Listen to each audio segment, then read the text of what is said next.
Today we will discuss a clinical case of acute abdomen. We will make our diagnosis and will learn how to manage our patient. A 50-year-old obese female has severe right upper quadrant abdominal pain that began 6 hours ago. The pain was colicky at first, radiated to the right shoulder and around toward the back. And she also has nausea and vomiting. For the past 2 hours, the pain has been constant. She has tenderness to the deep palpation, muscle guarding, and rebound in the right upper quadrant. Now, her temperature is 101 Fahrenheit and she has WBC count 16,000. She has had a similar episodes of pain in past and brought about by ingestion of fatty food, but they all had been of brief duration and relented spontaneously or with anticholinergic medications. Now, what is your diagnosis and how you manage this patient?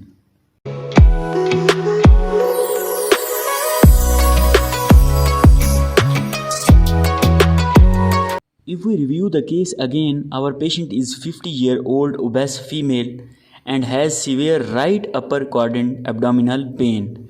And pain is also radiated to right shoulder and back. Also, patient has nausea and vomiting. Her WBC count is 16,000, but patient also has temperature 101 Fahrenheit. So, it's a classic presentation of acute cholecystitis.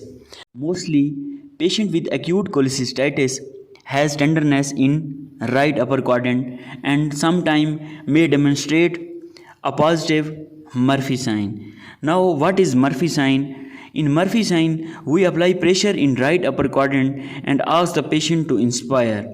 When we will say Murphy sign is positive. Murphy sign is positive when there is a halt in inspiration due to pain, which indicate inflamed gallbladder. We have a mnemonic 5F which lists the risk factors of gallstone disease. First, female, fertile, 40, fat and fair. What are the investigations for this case? First of all, we will do blood test which helps us in initial evaluation of the patient. First of all, we will do fasting blood count and CRP, C-reactive protein. By this way, we assess presence of any inflammatory response. For example, in cholecystitis, it's raised. And next, we will do LFTs because alkaline phosphatase is increased or raised in biliary colic and acute cholecystitis. But ALT and bilirubin remains within normal limit. Next, we will do amylase or lipase to check for any evidence of pancreatitis. In imaging, transabdominal ultrasound is one of the most sensitive modalities for visualizing gallstone disease and is typically used as a first line. Here, by using transabdominal ultrasound, we can see presence of gallstones or sludge, gallbladder wall thickness, and bile duct dilation. But here, the gold standard investigation for gallstone is magnetic resonance cholangiopancreatography. MRCP is the gold standard investigation for gallstone. X-ray may be helpful in the diagnosis of gallstone disease. Some findings like cholesterol and pigments, radiopaque stones which found in the gallbladder or biliary tree within the common bile duct or the cystic duct. This is the image of ultrasound. Most sensitive ultrasound finding in acute cholecystitis is the presence of cholelithiasis with the combination of sonographic Murphy sign. Here we can also see gallbladder wall thickness and pericholecystic fluid as a secondary findings.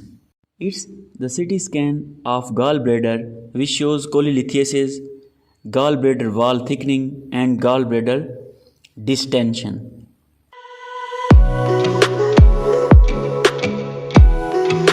Now, how we manage this patient? First of all, patient should be on NPO, then intravenous antibiotics such as coamoxiclav and metronidazole, and also here we use analgesia and antiemetics. Also, the next step is laparoscopic cholecystectomy is indicated within first week of presentation. For those who not fit for surgery and not responding to the antibiotics, a percutaneous cholecystectomy can be performed to drain the infection. The key points of my whole discussion. First, gallstones are very common condition, either symptomatic or asymptomatic.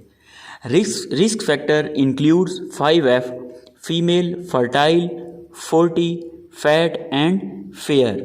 Most cases can be diagnosed by ultrasonography of abdomen. Definitive treatment for simple gallstone disease is by laparoscopic cholecystectomy. Thank you so much. Khuda Hafiz.